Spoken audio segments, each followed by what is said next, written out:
Okay, I want to welcome David. Hello, David. Hi, Jason. Thanks for having me on. Yeah, this is great. So we're going to be doing some live commentary of a match for the USBGF online tournament series. Steven Soukup and Brad Steckman. David, tell us a little bit about yourself. My name's David Vakil. I live in the Los Angeles area. I play locally sometimes at the Los Angeles Club, but more prominently at the Orange County Club, although haven't been there as much lately. They're the group that really got me into competitive backgammon, which I had played casually and socially a little bit when I was in college and then kind of fell away from it for a while. And I joined the Orange County Club at the end of 2018. And during COVID, I did what a lot of people did and started brushing up on my hobbies and got a little bit better. And so I went to my first real tournament and played in my first ever open section in Los Angeles. I think it was December 2022, and I happened to earn a Masters 2 title. And so I've been very proud of that for the last couple of years. So All right, that's great. And so I'm Jason Lee, and I've been playing competitive backgammon for a little over 20 years. I live in Rockville, Maryland. I did used to live in Southern California, and I played in some of those LA tournaments years ago. And in fact, I won the Los Angeles tournament in 2005. And it was only the third backgammon tournament, big tournament I ever played in, and I haven't made it back to the final since. So something to root for. I'm also a participant in the BMAB, and I have reached the Master 3 this year, and uh, well, congratulations. thanks, and to you as well, and I'm going to try to join you at the next level. I'm working on it. I think I can get there. And so the match we're going to be observing today and doing commentary on is Steven Sukup. Um, so I've never met Steven in person, but he does come to our Mid-Atlantic Backgammon Club study sessions, and he's a regular contributor to that. He's been playing casually for over 25 years, but a lot more seriously in the last few years. And his name on the Heroes is Salsa Guy. So he used to dance salsa, and that's how he met his wife, and that's where he got his username. He's also a California guy. He lives in the North Orange County area of Southern California. He's a two-time cancer survivor, and if you can beat that, then you can beat anything. He's got a bachelor's degree in industrial technology from Cal State LA, and was a former quality assurance engineer and manager at manufacturing companies, and he's also a certified Six Sigma Green Belt. He's got a lot of hobbies outside of backgammon. He's interested in photography, music, and guitar, and geocaching. I haven't met Steven yet either, but he is in the process right now of founding the North Orange County San Gabriel Valley Backgammon Club, and that's how Yeah, I I've became heard all about familiar this. with This is him. great. Yeah. And so I also haven't met his opponent, who is Brad Steckman. Brad Steckman will be going by the moniker Go Gophers, GOGO4S, Go Gophers. Brad has been playing backgammon online for about 1.5 years. He lives in Minneapolis, Minnesota, where he attended the University of Minnesota, and that's why he picked the name Go Gophers, because that's their mascot at the University of Minnesota. He has more work responsibilities in the fall and winter, so he has trouble playing backgammon. He enjoys playing backgammon more during the spring and summer months, and so we are very lucky to be able to have him here and see him and Steven compete for this month's online tournament series through the U.S. Backgammon Federation's monthly tournament. Yeah, And so I these guys just have got a made it all the message way from to the Steven. finals. This is good for them. All Okay, right, let's so it log looks into like they're not Heroes. quite ready yet, but they will be soon. Okay, we're gonna log into Heroes now, and I'm just gonna observe the match when they are ready to go. Let me. Steven is salsa guy. Also, Okay, guy. here's salsa guy. All right, so there's the flag. He's ready to go, but he hasn't started yet. Salsa guy. Nope, I don't want to challenge him. That would be distracting.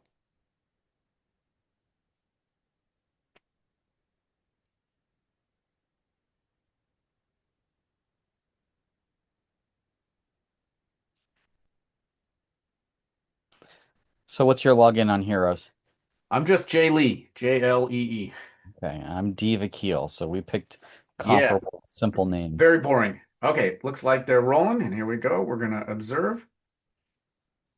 Okay, I think we're ready to go. So opening 5-1. All right. I'm gonna let them know that we're watching.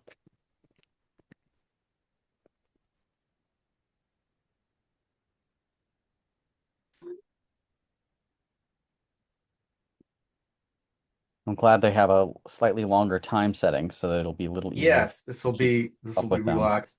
I personally like that kind of time setting when playing online. I don't really feel like I want to be rushed.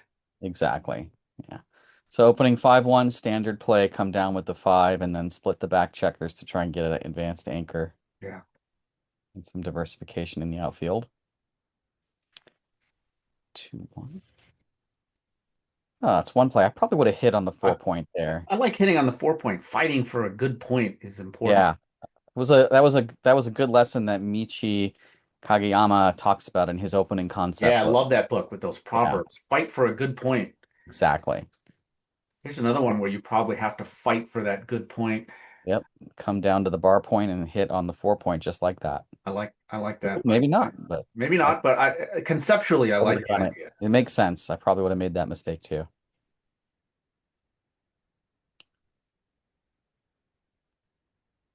Seems a little early to anchor on the 2 point. Yeah, I don't think you need that anchor so much. Not yet, I especially when mean, you've got you all these. understand why they're doing it, right? Sure. Brad is looking at 10 checkers in the zone. And Brad is the white checkers, and so Brad he's is the looking white at 10. checkers. Yeah. Yeah, he's worried about the 10 checkers on the bottom of the board that Yeah, Steckman right. has, aiming at his 2 checkers, and so understandably concerned about that. 6-3. Can make an inner board point, and that's almost always a good thing unless there's something better available. Smooth that stack. Yeah, 6-5 seems right. It's another one of Michi's proverbs. Break the mountain. Break the mountains. So is he thinking about a cube here? Doesn't look like it. This is tough. This doesn't play well. He doesn't have a lot of great options. Would you Good consider slot. slotting the 5 point and just leaving it there? Or is that too much? The problem is if he wants to move that checker, he's got to go to the 3 point. Yeah, and you don't want to put checkers too far deep in your own home board because then there's not a lot you can do with them after that. Once they've moved in, What do you they think can't move about backwards. 8-6, 8-5? That was one of the plays I was looking at, and the other one I was looking at was coming down with both checkers off the midpoint. So,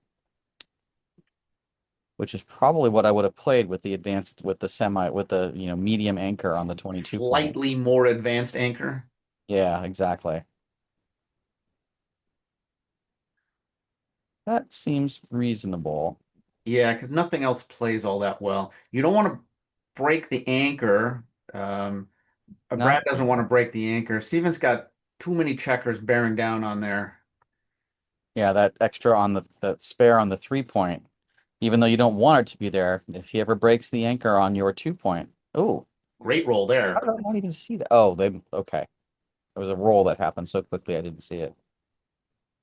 This is a This is tough, unpleasant roll. and because it's so unpleasant, get the cube ready. Absolutely. And I think this is the play I would make too, because if you don't get hit, at least you've got a potential asset to gain from this versus burning a checker and leaving another slot someplace else, a lot You like a someplace else. cube here? Yeah, absolutely. I don't know if you can take it. I'm not so sure The if race is even, but you're going to have a hard time getting those checkers out. right. And that kind of illustrates some of the weakness of that 23 point anchor. It's just hard to breathe back there. Also, Really hard to get out. yeah, Brad's got his ace point made. That's not helping him. Absolutely. He's got a big stack on the 8 point, which is going to be hard to turn into something productive. Right. Checkers are in the language. I just got a copy of the Mark Olson's new book, The Golden Point, and Oh, I love it that book. reminded us Yeah. that efficiency of checkers, putting checkers to good use rather than stacking them, where Right. very few of the stacked checkers can do something different than the checkers on top of them. So Yeah. not a lot of diversification of the numbers when you've got stacks.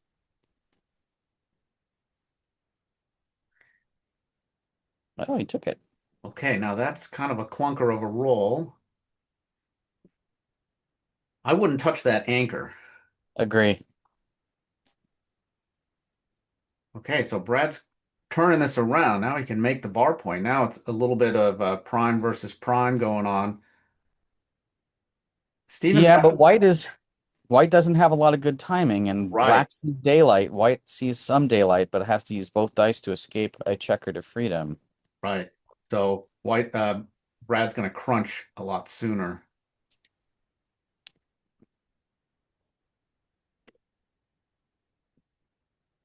Oh well, the plot thickens. Maybe not. Now the game is not too far from even. Although now we see the first crunch, first sign Yeah. of crunch.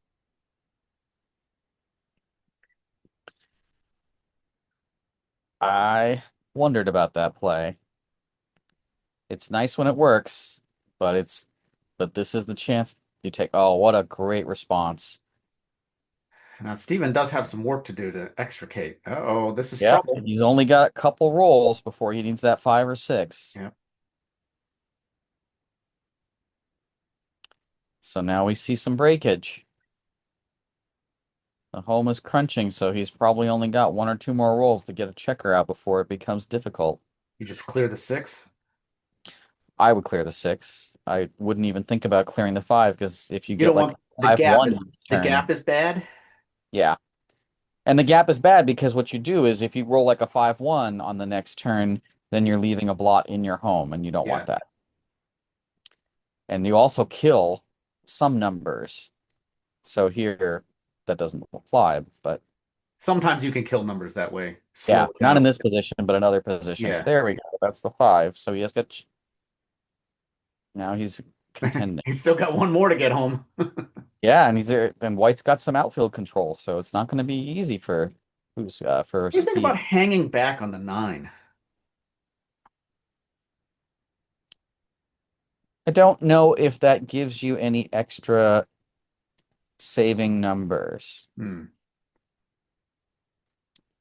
I might not come up to the 15 there. I might have stayed Duplicate back. sixes?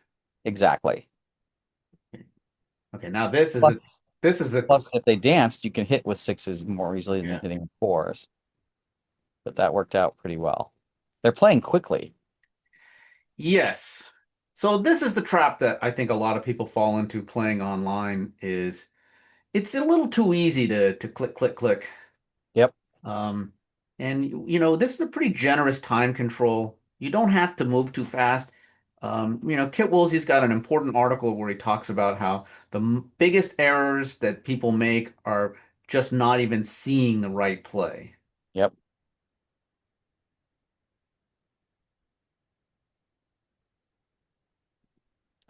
Very small gammon chances here for Steven. Probably none now. Well, no meaningful chances now.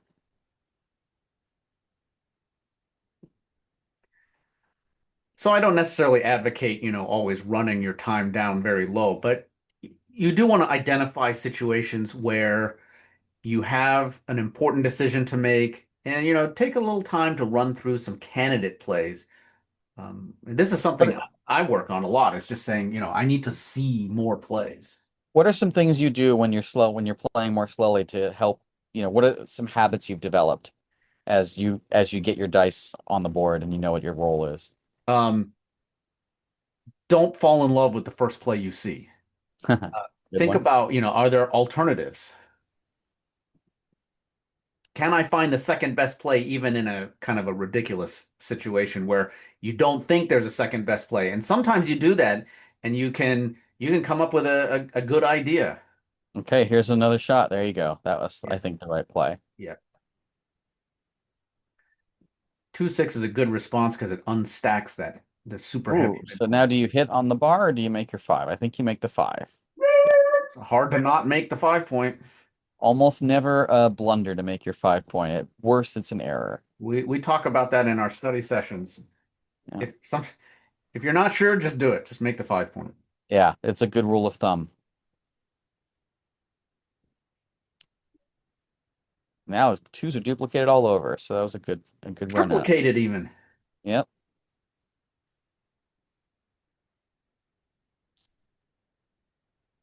probably no cube here. Your front positions are almost identical.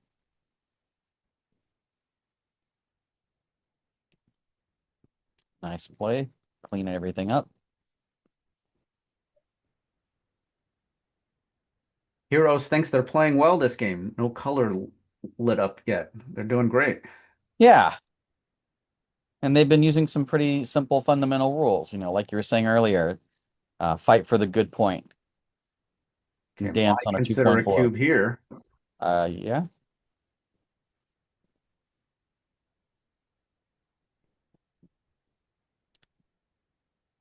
What do you think about this? Would you take it? I'm inclined to take Me too. Why? got the 5 point for one thing. I mean, that's immediate offense. Also hold another outfield point. Those outfield points are useful.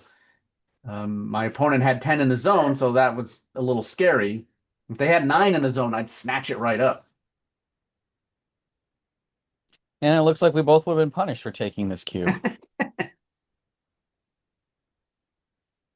Brad's got a little bit of work to do here.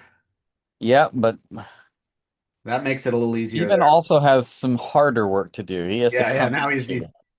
And he's got to get an anchor. Nice play. Although you do want to start moving those back checkers out. yeah. I think now is the priority to get them moving. And I wouldn't anchor here. I wouldn't anchor. I would close the bar point and then play 23-22 so that you get out with threes, fours, Right. fives, Yeah. sixes versus just five threes and fives. Yeah. So that was a very nice play. Yeah.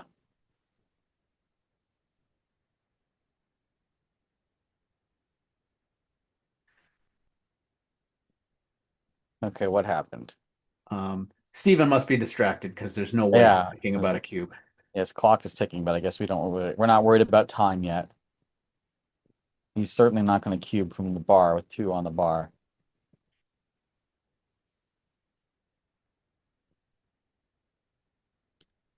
So while we've got some dead air time, what are the kinds of things? Imagine, Steven rolls a double one. So what are the kinds of things he should be thinking about doing once he can get his checkers into play? He's hoping to he's hoping to prime. Um, so I don't think you can hit loose. I think that if he rolled double ones right now, I think there are two contender plays. One of them would be to hit 5-4 and 4-3, and the other would be to make the 10 point and just slide those two checkers from the 11 to the 10. I'm leaning towards the 10 point. Me too, because you're already got two checkers behind a six prime. So Also, my backgammon buddy Chuck Bauer does not like holding points 6 apart. So when you have the 5 point, the 11 point is less useful. That's his rule. Steven just said he's not sure what happened to his opponent.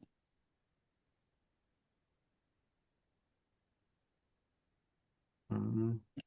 Okay, now we're back in business. Whoa, Match is over. it's over. Not yet. Okay, it must be a There's connection a issue. glitch. Yeah. Okay, let's head back to the lobby. And Salsa guy is not here. I have Yeah, to he's wait for him to logged come out. back. There he is.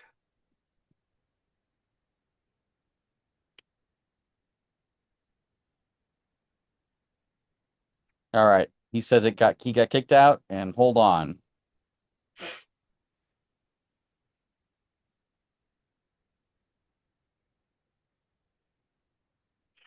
There we go.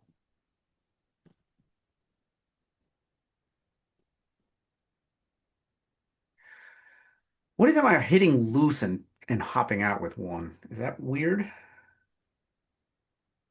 I guess his numbers are nicely diversified to be able to hop out. He can't hop out with twos and ones, but everything else, threes, fours, fives, and sixes gets him going. Closing out the two checkers is good as long as you don't get trapped Yeah. back there. All right, he should be And the he only way you get should be trapped is like okay. double twos. Double twos and double fours. Double fours. Oh, you're right. Those are trapped. Okay, now he's probably okay. No? Yeah, he can play 7-6 with the one. Oh no, he can come out to the bar. Yeah, I thought it was blocked. All right, so now double threes is the problem number. Everything else should play fine. Yeah, even double fours, he doesn't have to Double break fours out. is playable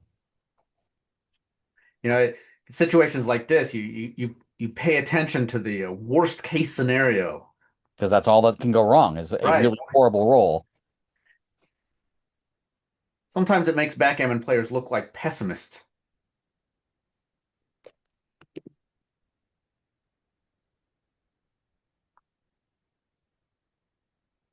Looks like Steven might be having some connection problems to Heroes Hmm.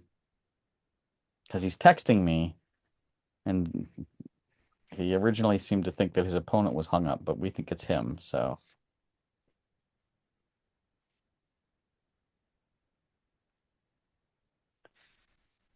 oh, he doesn't have. When I play on Heroes, I must have toggled some feature. There's a little button that is like a fast forward button that I have in my lower right corner. That's auto roll, so that if it's my turn, it just doesn't ask me if I want to cube. It just rolls the die. And so in a situation like this, where I've got two on the bar, I will often do that.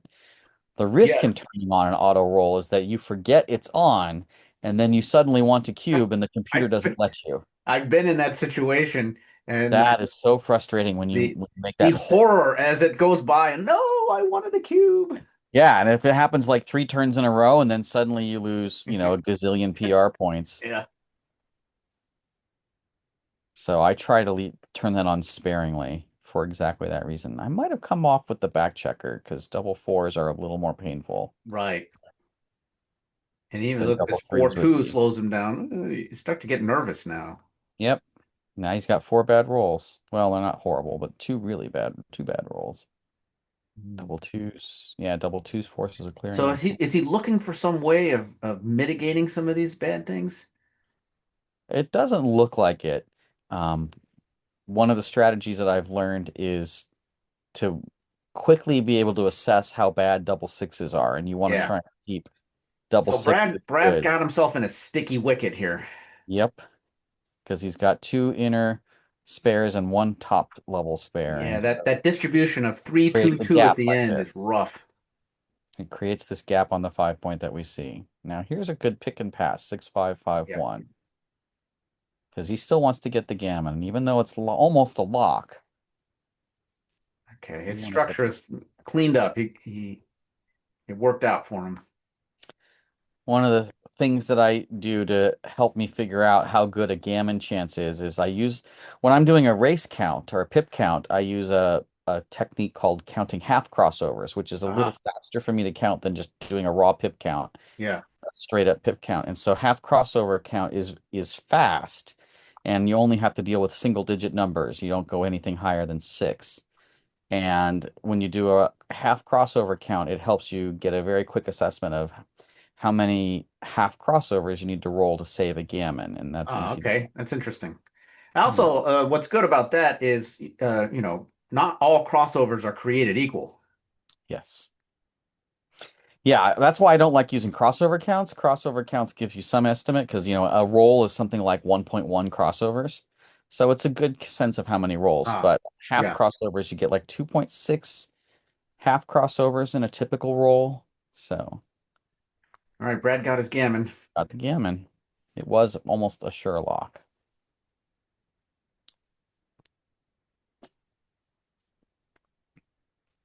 So where are we now?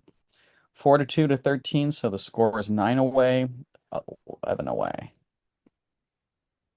Now that's a nice roll. You can do two good things, and he does. Can't run the front checker. Okay, it's a bit of a clunker. Yeah, I I'm don't know nervous about making a move this. like that because it those are the points that Steven really wants to make. Yeah, you put both of your checkers in the place where it's most desirable for your opponent to hit you, so there's going to be extra incentive to hit you. If he was under threat and needed to make a higher anchor, that play makes sense. There are Yeah. some plays where you bring up both checkers, but it didn't feel like that was the right situation here. I'd be considering a cube right now. I'm not saying I would do it, but I would pause right here and take a look. Yeah, all odd numbers are a point on head, and some of them are 2 points on heads. So there was some duplication there because Steven needed sixes on the other side. Okay, well, this changes everything. Well, now he's regretting not cubing. This looks good. I don't think it was a cube, like you were saying. Okay, but Now now this I'm makes gonna it a uncube this. solid take here. Yep. 21 pips down. That's a pretty standard borderline take in a 5-point holding game. The 9 point makes a difference though, so I don't know if it's enough to turn it from a take into a pass.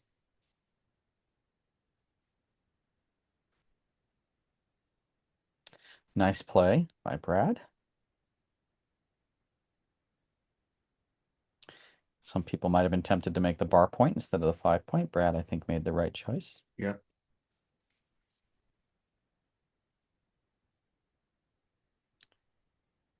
One, probably just a smoothing play. 6-1, 4-3. You wouldn't play 9 to 3? I would if I saw it. Oh, there we go.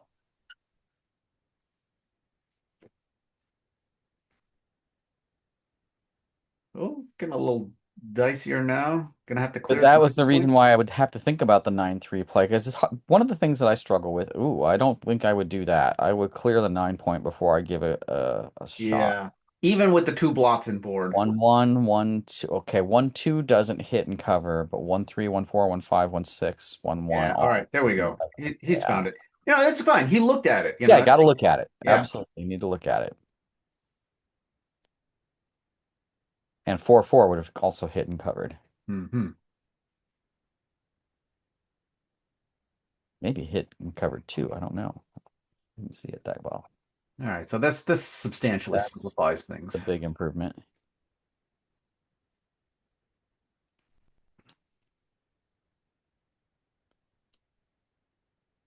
I would think about slotting the ace there. Yeah. Oh, he's forced to come out now. Yeah, and now he's not worried about getting hit because of the two blots and Steve's home. Yeah. But now it's going to be really tough to get a shot. Well, it's always going to be hard to get a shot when your anchor's on the 5 point because the only thing that can happen is that the Yeah. guy, your opponent gets to a position like this and rolls a 6-1 or a 5-1. So now I just clean it up. Yeah, because there aren't any gammon, so just take the win or do everything you can to get the win. You're up 20 pips. And no, I can't do a pip count that fast. I'm looking at the pip count that's on the screen. Right. We're not all Art Benjamin. No, Mochi apparently, I saw a video of him recently. He was counting the pip count, got the whole count down exactly within 4 seconds. Wow. You I know what can't I've do been that. doing lately is a running pip count as I'm playing. I do that Just sometimes, but it plus takes minus. concentration. That's why I've been working on it. It takes work, and Yeah. I'm getting better at it. I learned how to do it. There was a video that Nick Blazier made Yeah, a I couple was years inspired ago. by that, and so now Yeah. I practice it all the time. I do it when I can have the time and where I feel like I don't need the mental concentration quite as much. But Yeah, when I'm playing a serious match, it's really hard for me. I will do a running count until some hits occur, and then I'll lose the count, and then I'll I just do try lose it to get it frequently. back. How about a cube here? Got the nice 4 point blockade. I Wow. think it's a take.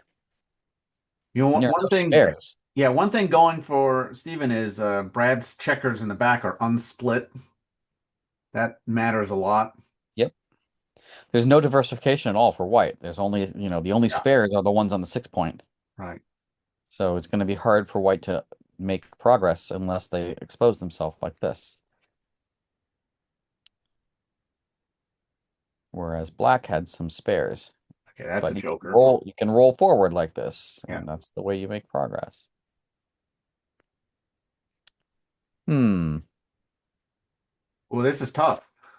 Yeah, do you step into it? I don't think I Yeah, stick on the 24 point, but God, you need to anchor. It's scary if you don't. right.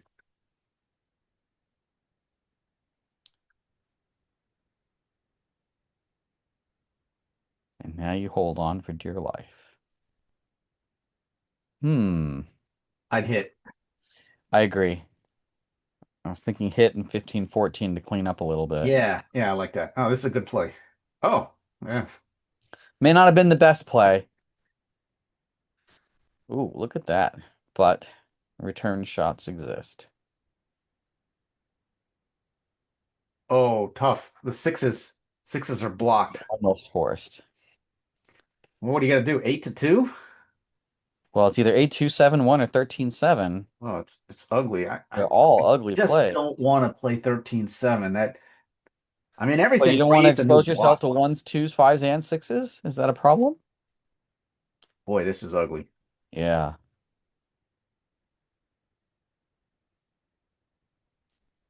Does White have the full role to play? Yeah. Okay. Now you start thinking about a back game. Aha. This, Yep. and you might be able to do it now.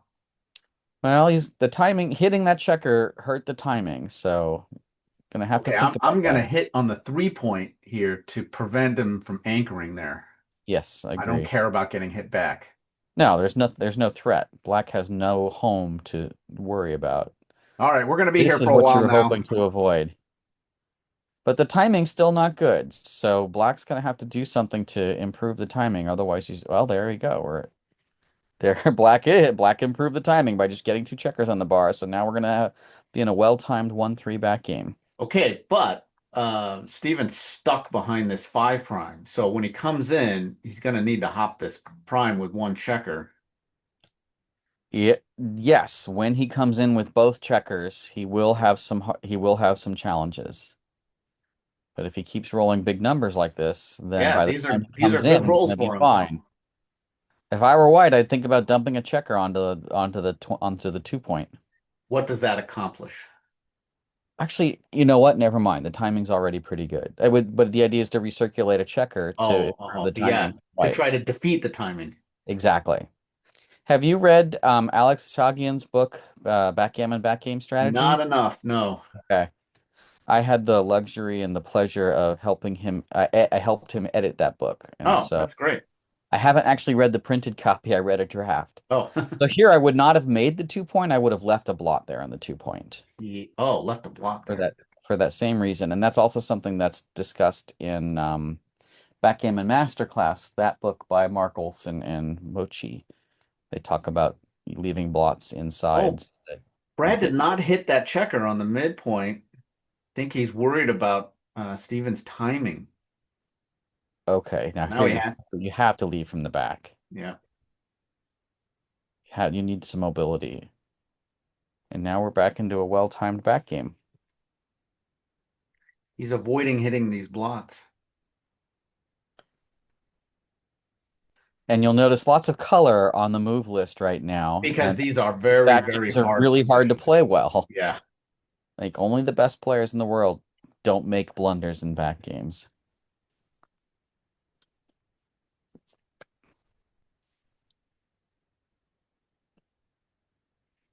So I would come up to the 22 point here. To liberate that checker. I think You need to that's liberate really that checker. important. You need the mobility, and if you don't have mobility, then you might come off the front anchor, and then you lose the second point, and Okay, that's so this is devastating. bad, the double fours. It could be That, worse. You can slot your 5 point and bring two around and one closer in. okay, yeah, But you yeah, really you need to can move slot the that. five. Yeah, but you needed to move that two from 24 to 22 earlier to avoid getting stuck and making undesirable moves. There's the two. Now he plays it, and then 6-5. There you go. So even though this looks bad for Black, Black probably has some significant winning chances here, especially with those two extra checkers on White's 2 point and no checkers on the 5 point, no spare checkers on the 5 point. Now every single 5 and 3 forces White to take a checker off of the 5 point, and so you're going to end up either leaving a blot there or creating a gap there, and that will cause some long-term structural weaknesses for White. Yeah, right. That was one of the things I learned in Alex's book is in a 1-3 back game, you want to stack the 5 point because fives and threes both play off the 5 point. And here's exactly what that can do. And now you get the shot. Well, I don't know about that. I would not come off the back anchor. Because you want fives. Yeah. You want to make their fives bad? I wouldn't want to make the five. I would want to make the home board. I would have played 6-3, 5-3. Uh-huh. And I would have tried to leave the anchor on the 24 point so that the checkers on the 6 point for white play in front of you, and then you can hit another one. Yeah. Oh, it doesn't hit it. Doesn't hit. How about make the 8 point? I was just about to say that exact same thing, and that's the play I would make. It's a blockading point. It's part of your prime. All you're doing is sacrificing the 5 point that you don't even really need. Still gets a shot. Doesn't I might have played 6-1 there. Try and remake the ace point.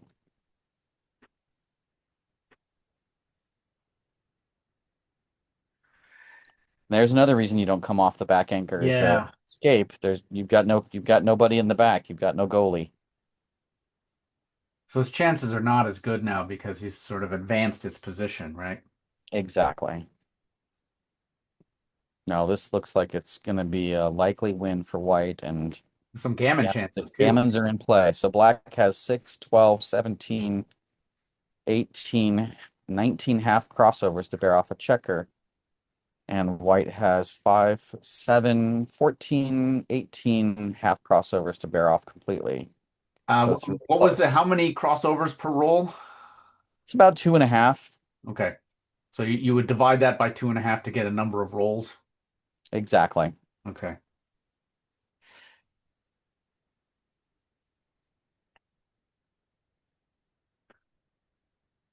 Yeah, white is Little looking like dangerous for gammon white, right? is. Yeah, white's in danger of gammoning black here. I Oh, would not there it waste is. any checkers. I would not have played anything other than to bring them closer.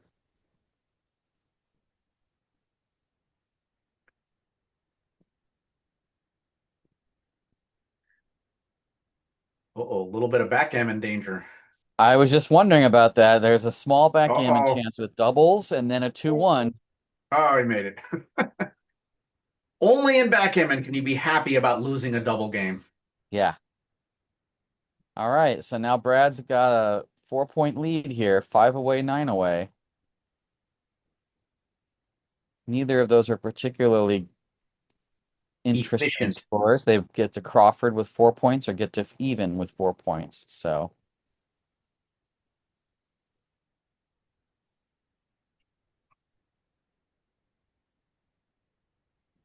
6-4.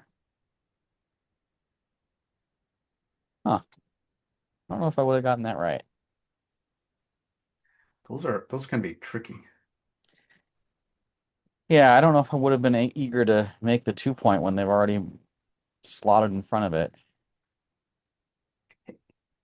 Hit Well, if two, you're going to hit maybe? off the 4, then you You would gotta want to hit. hit off the 3 also and do a Yeah. double tiger. 5-3. Oh, you can hit. Okay. 6-4. Where's the 6? I would come in with the 4 and anchor. Yeah, tidy up. There you go.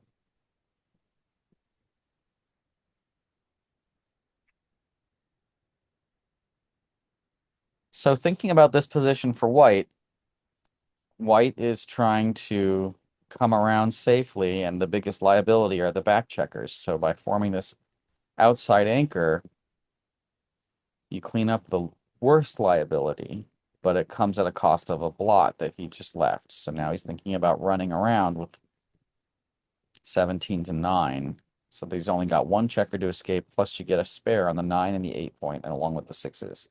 Following some of the ideas in the masterclass book, because Black has made their a deep point, their game is attacking and blitzing. Yep. Black has a position that naturally lends itself well to a blitzing formation, and so one way you counter that is by only leaving one checker for black to blitz instead of two blots to be blitzed. That does not roll off the tongue. The race is still close. White's got an edge, but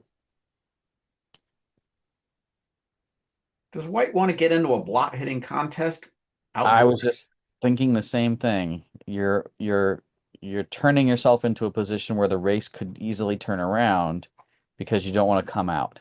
So, Okay, I like this play. The 21 point anchor is strong against those checkers.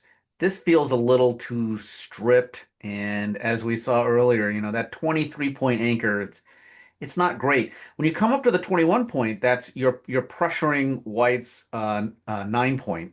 They can't use those so easily to make interboard points. and you also, by coming up to the 21 point, you make it hard for white to prime you. And Yeah. the best thing that can happen is white can get a 5 prime in front of you, but you can't get a 6 prime in front of you. And So, by making the 21 point, you completely prevent them from making their 4 point, which is, mhm. good thing to do. This is a Yeah, tough play. I think this is a pretty clear play to play bar 21 times 2. I think it is, but I think it's also tough because there's a lot of competing ideas going on here. Doubles are hard. One of my friends, Tommy Tallarico, takes lessons from Jonah Seawald, who everybody says is a fantastic teacher. And Jonah taught Tommy, he said, when you roll doubles, just slow down because there are Yeah. so many more options. You really need to look at all the options. It's easy to overlook them, as you were saying earlier, and then think about what the priorities are and what the options are, and can you accomplish more things than you want. Holy crap, it's a blunder to make that play? Okay, well, then I don't know. Yeah, I don't, there's something fundamental I'm missing. I wonder if it's just to make the 11 point. Oh, you know what? Blue's down in the race, 25 pips. I Oh, didn't yeah, we see didn't even that. talk about that. I didn't even see that. Yeah, that makes a big difference, Huge difference. which lends itself to the previous play. Probably don't want to come off the 18 point because you got a better board too. Exactly. So you want the contact. Yeah. I, for some reason, thought the pip count was opposite. I wasn't looking at it and I wasn't thinking about it. I was just narrating All right, I think this is an easy how take. white doubled. Wait, white doubled here? Yeah. Up. This Yeah, this is a clear take, I would think. You're only got an 18 pip lead. This is a take even in a normal match score. and And now leading, down it's nine probably away, not a five double away. take. Those recubes are starting to get juicy. Exactly. Yeah, good take, I think. Okay, this is awkward. You gotta clear the 9 or you gotta put a checker into blot territory or do this. Okay, this is probably okay. That's probably the right play.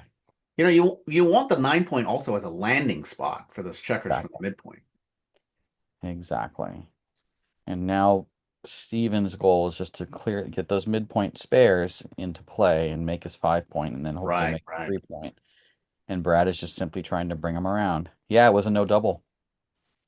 I think the match score, I think at a normal match score that might have been a double, but at this match score with White leading so much, you don't have as much to gain and you have more to lose. Yeah. Slot the 5 Absolutely. and then And then bring a checker good down. fours to bring it down. Yeah, this Ah, I is like that play. Good play. 5-3. Yes. Diversify and then Yeah, snake. look, Brad's got spares on all his points now, so he would Yeah, really like gives to him make his five flexibility. point. Making the 5 point is the next goal. And he made it a lot easier for himself. Ooh, I wouldn't have played 9-4. 9 to 4 is 5-9. There you okay. He go. might have just misclicked that. Yep. I'd probably play 9-8 here, but I don't know what the best ace is. Oh, Oh, nice that's a roll. great roll. Solves one of his biggest problems. Biggest problem solved.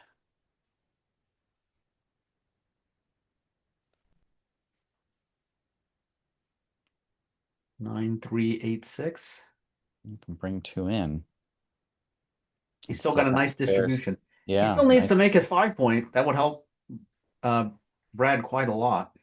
It would be helpful. It may not be entirely necessary, but it's certainly desirable.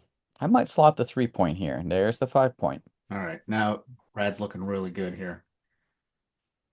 But he's got that awkward structure of, 3 on the back. Oh, double sixes.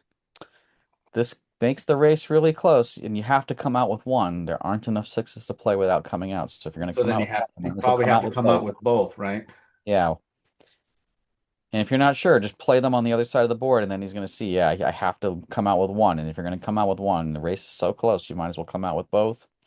Plus, white's got a gap on the 4 point that they need to fill in, so that's a little bit of work. And when you come out with both, how important is it, do you think, to get a checker on the 3 point? Not on the three. The 3 point's not a huge priority. Yeah. You want to try and get the checkers on the 6, 5, and 4, and if you have a good roll to get them on the 3 point, great. But it's more important, I think, to come down 15-9 than it is to go 9-3. Yeah, I would agree with that. Okay, this race is close. Yeah, now it's almost exactly even. It's going to be about an 8 pip difference with black on roll down by 8 pips, and so white's got a small edge, but it's only a small edge. White is regretting turning the cube in this position, but still has a racing advantage. I would put a checker on the second checker on the 4 point. I'd play 8-4 and 9-6. Yes, I think that second checker on the four is important. I was talking with Art Benjamin, and that was one of the things that he has learned by studying the race. He has studied the race probably more than any human Oh, alive. I know. And that was one of his conclusions is that that second checker on the 4 point can make a big difference. So,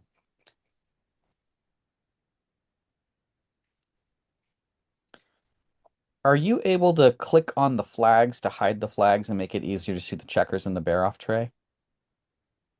Yeah, I think that's a little easier to see how many each side has off. All right, so now the race is almost exactly even. Well, I would stop here and I would at least consider a cube because of the match score. What's your racing formula? What do you use to calculate race? I mean, I'm not real great with this stuff. I'd be interested in learning Art's methods. I mean, to start with, I use the Keith count. I It started using the Keith count. I've converted over to eyesight after reading about how eyesight is an improvement over the Keith count, but it works Yeah. in the same way, and the math is a little easier. You're dividing by 6 instead of 7, which is a little easier to do, and the numbers are friendlier. Okay, I think I might have redoubled there. Yeah. 43 pips, yes. You should be afraid of losing your market at this And I would score. think about redoubling here. Yeah. It's only a 2 pip lead, but the See, market rolls like this, come. this may be a market loser. I'm not convinced that Brad has a take here. I mean, he might because he can use 4 points, but he has I, no recube big. yeah. Yeah, so it's almost for white, it's almost a dead cube take point Yeah. of Right. 25% rather than a standard racing cube take of 21-ish percent, 22%. So now blue trails by 3 pips with the dice, and so that's probably not a cube. But match score, yeah, there you go. One roll. Now blue's very happy not to have recubed. But I bet we're gonna see some little marks in the margin about missed cubes in here someplace. Oh wow. Uh, Much closer than normal. There it is, those 4 missed cubes. ah, yeah. Okay, I'm bringing two down here for sure. Now, I played two down with 4-3 quite a lot, but when you're well behind in the match, it's time to juice it up. You want to make more volatile plays that you because you're not worried as much about losing a gammon. Winning a gammon helps you a lot more than losing a gammon because losing a gammon versus a regular game just means you go from Crawford down to losing the match versus winning a gammon can get you 4 points. And so this is a gammon accelerated match score like you're saying, and that's why you bring two down is to help build your board and get more gammons. And that anchoring roll is probably the only thing that would have prevented me from sending the cube over.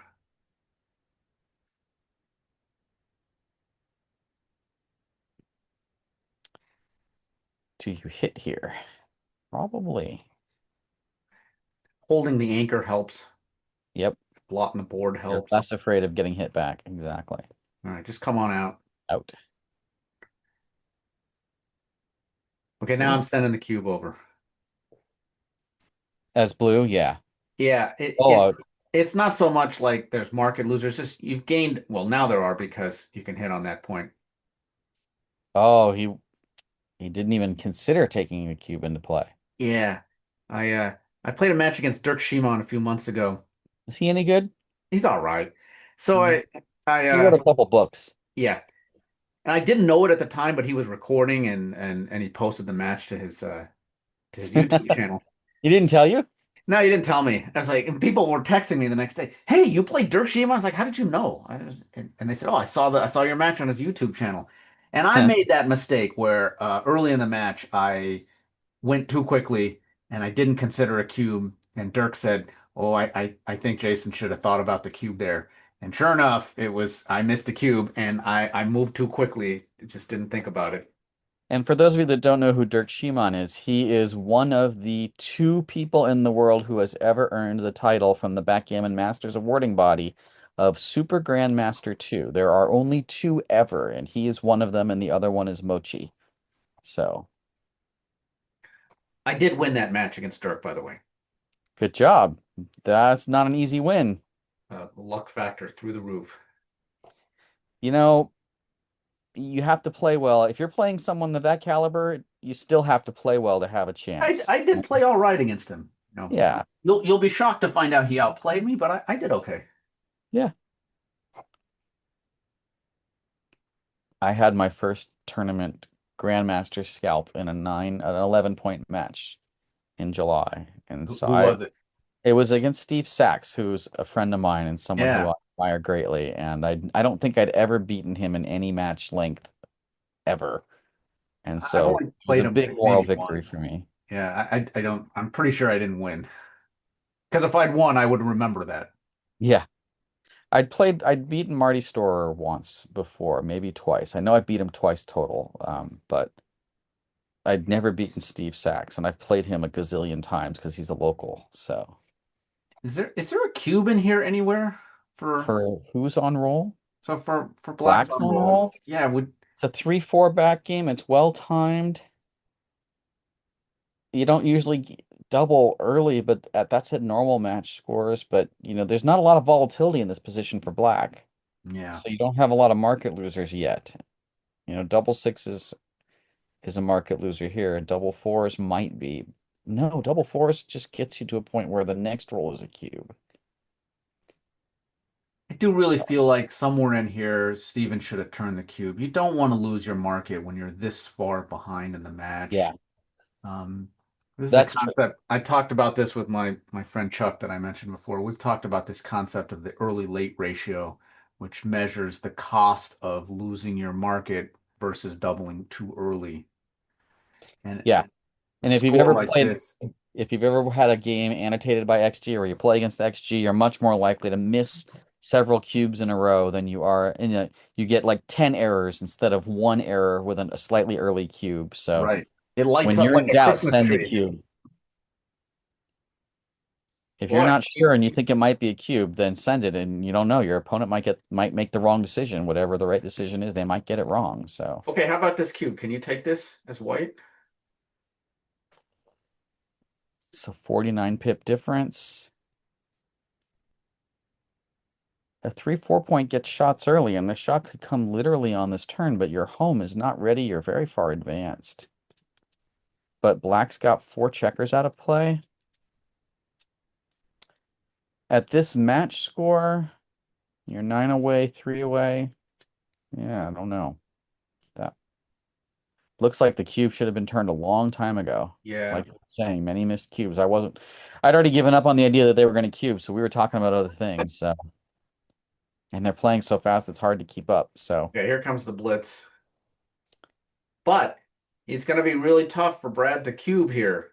When you're three away, many away. So Stick always used to talk about this on his site. When you're three away, many away, you don't have any business sending the cubes over.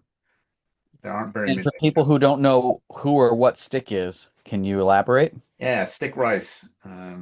He Jacob Rice is his given Jacob name, but is his. everybody calls him Stick. Yeah, everybody calls him Stick. I've never played Stick.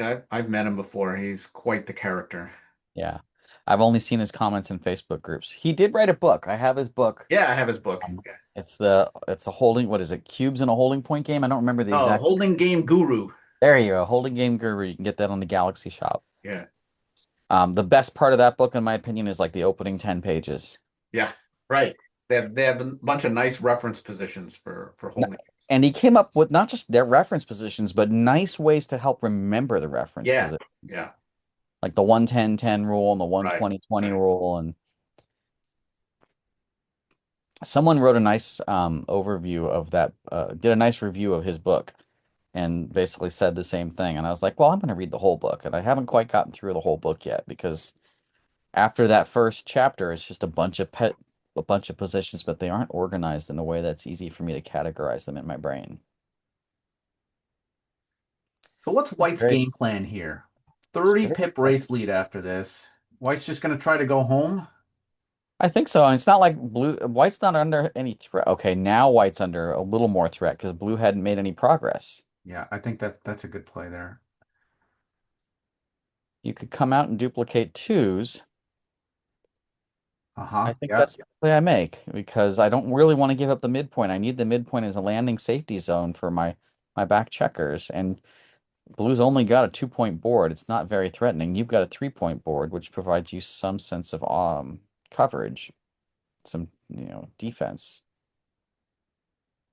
He That duplicated diversifies three. blue's hitting numbers. Although it duplicates threes, but it also does what you were saying earlier. Puts a checker where blue wants to hit you. Right, right. If white had a 4-point board instead of the 3.5-point board that they have, that You'd have play to be might more make more careful. sense.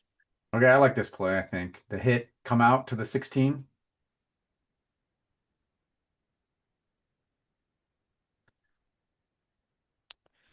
Oh, I don't think I like that as much. I think I liked hitting the outfield blot.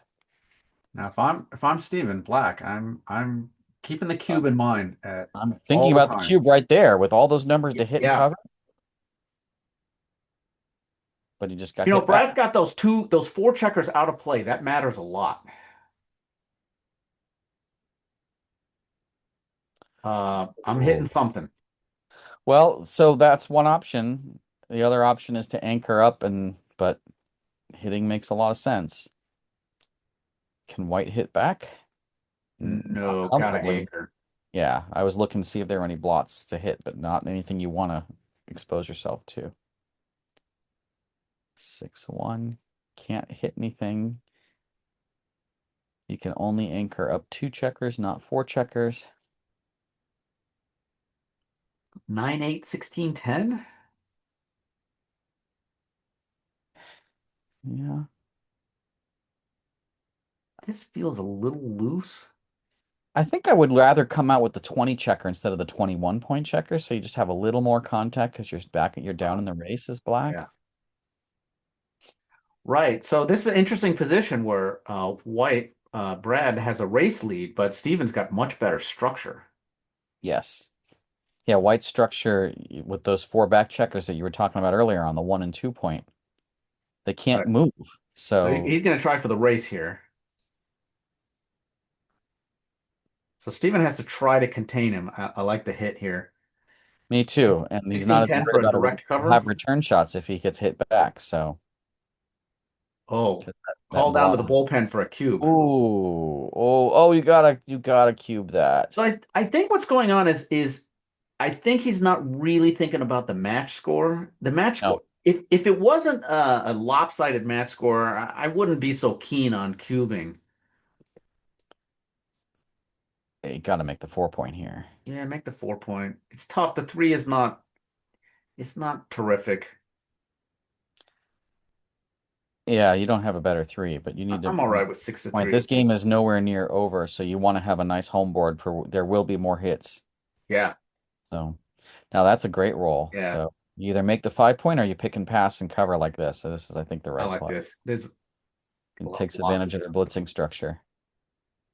That's also a good return roll. I might have hit loose on the ace there. Yes, that was probably a better play. That was absolutely a better play. Nice Whoa. shot for black. Now it might be too It good might to be double. too good. Ugh, I'm guilty of this all the time where I sure. We both see that are. that's probably what it is. It lit it up. Yep. I bet that was too good. It was. Yeah, it's an error to double. You can see it's green there. I make that mistake way too much. I've been trying to fix that mistake. It's hard because if you don't think it's a cube and then you're wrong, then that means when you do cube, it's too late. Yeah. And so we've all been there. All right, it's a good start for white. Good start for Brad. But with the score again, it's still three away, many away. He's going to have a tough time cubing. He's kind of just got to go for an undoubled And gammon. double gammon. Well, Yeah. he's playing that way. Yeah, he is. You can't do anything great with this roll, so probably just run. Okay, at least step up. Yeah, that was all right.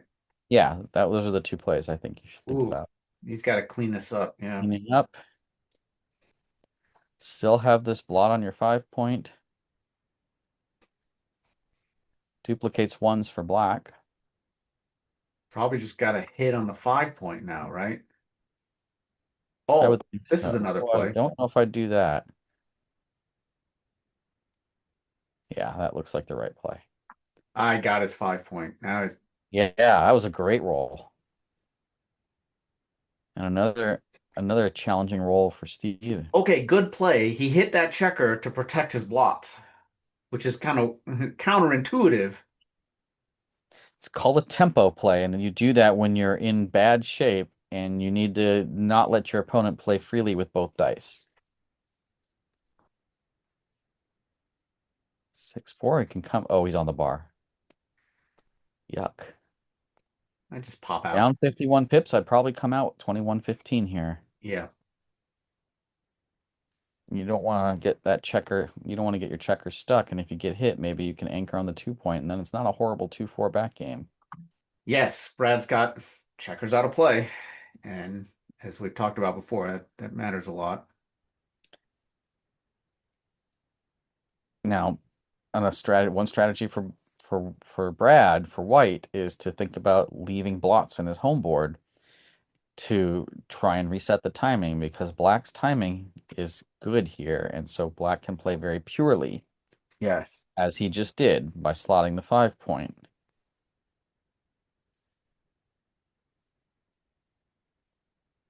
And Steven is not ready to hit. If he hits now, he's gonna have a hard time Okay, that's rough right making there. Making the progress. ace point.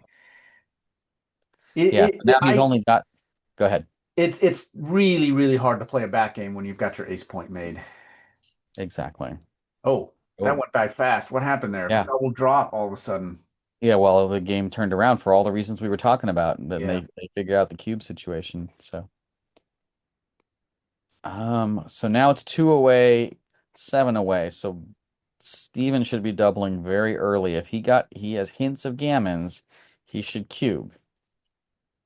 All right, so looks like we're gonna take a break here. Yeah, so at 7 away, 2 away, if there's no gammons, then the 2 away person can take it, pretty normally. But it's the gammons that will juice it up.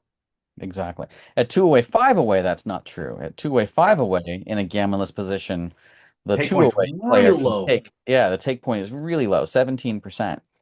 At other scores, it's more normal. Okay, and there's a reason for that. The reason is you do not want your opponent to get to 4 away, 2 away. The Shangri-La of backgammon scores.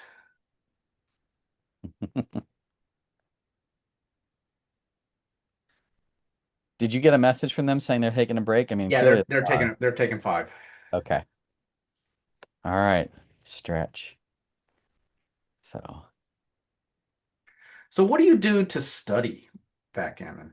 I have not been focusing as much time on studying as I want to. I know what I would do, but I haven't done it yet. I'm in an online league where you have to play like 10 matches every month, and Uh-huh. I just have trouble doing work and playing all those matches and reviewing my matches and finding time to study and rest and recover. So if I weren't in the online league, I have a plan, and I have these are the things I want to do. One thing I know that the best players do that I have not yet done, and Heroes does this automatically, and Galaxy now does this automatically, is creating your own error database, your own Mhm. blunder database, Yeah, and trying to figure out what are the patterns that you're getting wrong. What are the kinds of mistakes you're making, and are there any patterns, and can you figure out why they're wrong, and yeah. then get rid of that weakness in your game. And so that's something I would like to do, but I haven't started that project yet. All right, we're back. All right. That was a short 5-minute break. 5-4. Can't Point. hit, so yeah. It's a nice roll for white. Make the Definitely 11, coming and on then 13, what are you 11. doing with the last one? I think I bring the spare down. Okay. Okay, so then you have a spare on the 11, which can be used to make the 5 point, and then you don't have to break the 11. Make the 5 point or the bar point, but the 5 point's Yeah. obviously better.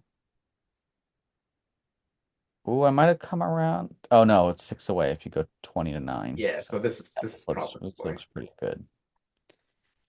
It's the race is pretty close, so that doesn't shout out at one play or the other. Blue's formation is a blitzing formation, so racing, Right. getting one checker out minimizes the chance of getting blitzed out. Oh, I don't know about this. I He might understand what he's make trying to do. He's thinking about he's got a race lead, so he wants to run, but a maybe a small little. race lead. I don't know about that, but it's a butterfly anchor, and so a butterfly anchor, it's normal to run off that butterfly anchor. Yeah. Well, So this might have double been the six right play. changes everything. And now blue anchors down and prays for a good thing to happen. Except the cube is probably going to get turned pretty quickly here. It's Uh, only a 9 pip. No, I wouldn't turn the cube because it's only a 9 pip racing advantage here. and It turns the cube, it's clearly a take and recube. yeah. That might have changed the picture qualitatively. Definitely slot the 5.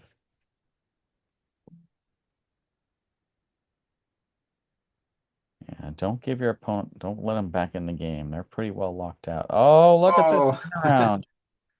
the best way to defeat a Oh, I don't know about this. No, I think I'd run run around. You're for going it. to be You leading got in the a race. 7 pip lead, so that means you're effectively ahead in the race. You don't want the contact.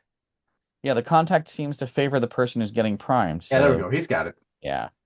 Good that he slowed down. Yeah, good play. Okay, now here's where we were talking about those, the take point at this score. Now there's no gammons really. There's no gammons in this And so you position. gotta you play it pretty much pretty straight, like you would for money. Yeah, a normal score.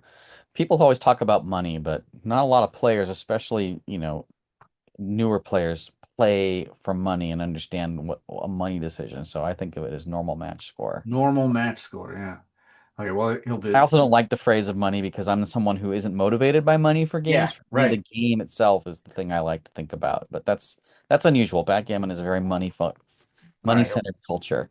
It's a Doubled. Oh, something must have happened. There must have been a big He double. rolled a double Yeah, there was. fives. Okay, Steven rolled that's a what double happened. fives. Okay, so now Now six are we at away, 5 away? So 4 away, 6 away. 2 away, 6 away, 2 away, 6 away. Thank you. 2 away, 6 away. Very interesting Play. score.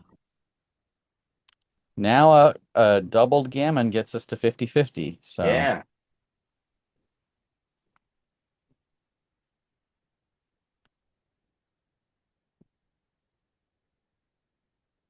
it's like, oh, do you know that instead of making the 5 point? Well, no, you kind of want white to come off their bar point anchor. I don't think I'd come out here. You're still going to be down in the race. make the 5 point, right? I didn't even see what was possible because I lost the original position. Oh, well, if you're going to roll two of them, Huh.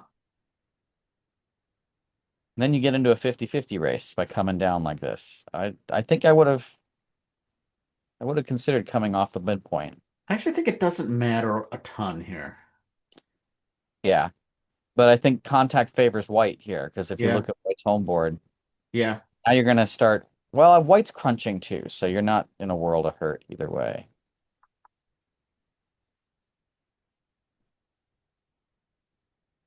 That's a good roll for black. Cube now? All right, so now up 9 pips. This is clearly a race cube. It's a take, maybe. Let's see, two extra crossovers. That so 10, I'm taking 11, this. 12 points is probably the race take point, and you're down 11-ish. Yeah.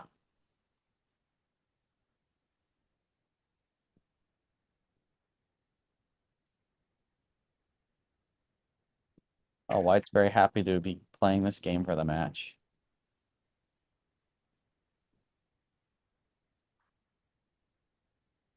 Might have played 9-6 there instead of 8-5. Transposes. Get the same resulting position. Well, maybe not. 8-2, 9-6. Or this. A little stackier.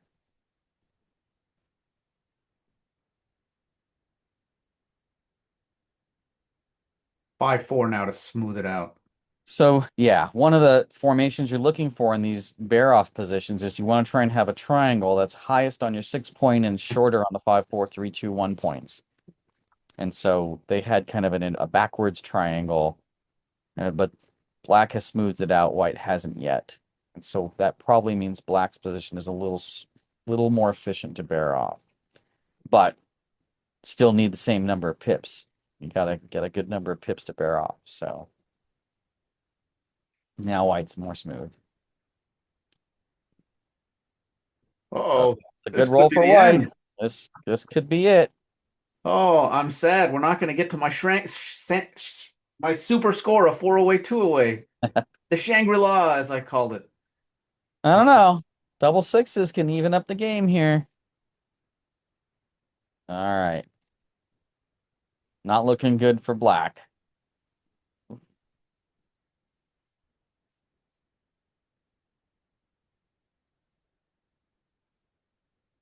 Sometimes I'm saying black, sometimes I'm saying blue. Surprisingly, I haven't said purple. All right, that's it. Wait, it's not over yet. Almost gin, not quite gin. It could be a double followed by a 2-1. Never give up. Yeah,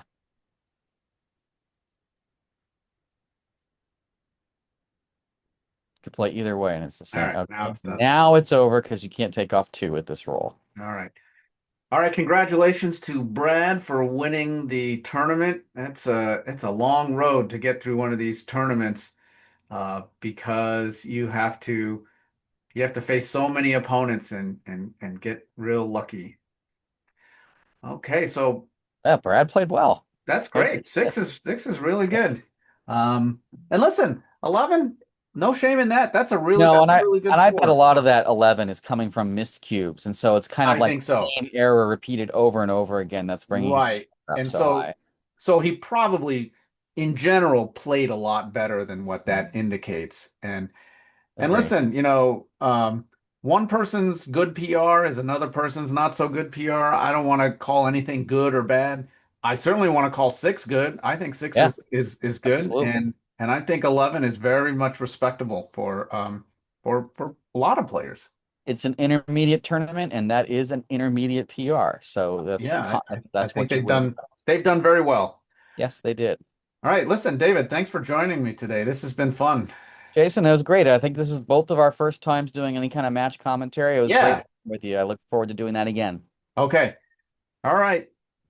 Talk to you later. Cheers.